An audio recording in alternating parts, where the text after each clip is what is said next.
have to have your trigger finger, because that's where your trigger is. Right. So when you strip 1, 2, I press. So when the fish bites it, you already got he pulls, you already.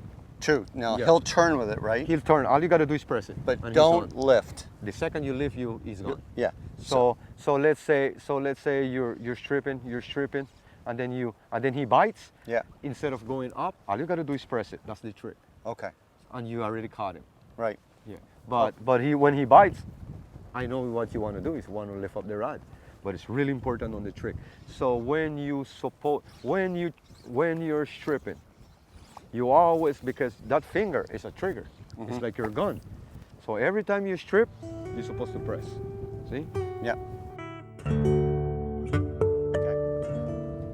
Well, it's pretty exciting. This is my first bonefish. Yeah, but you did the finger deal. I did. You did the trick on the finger when he Yeah. took off. Is that a good thing or bad? That was the best. The best. That's how you hook them. I just want to make sure. Yes, man. And then see what your second rod, you had it right here. See, you had it right here.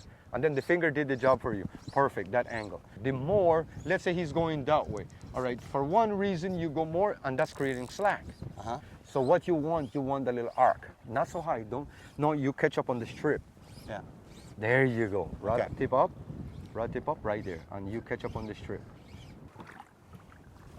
Oh, how sweet is that? Now, can you show it to the camera, please? Sure. With the hook in it? It's a nice one, like a 2.5 pounds. And nice little Christmas Island, hook it perfect. Right under the mouth, just beautiful. Didn't hurt the fish for nothing like that.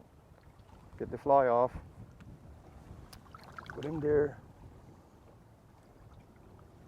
When he kicks, you let him go. Make him kick on his own. Nice.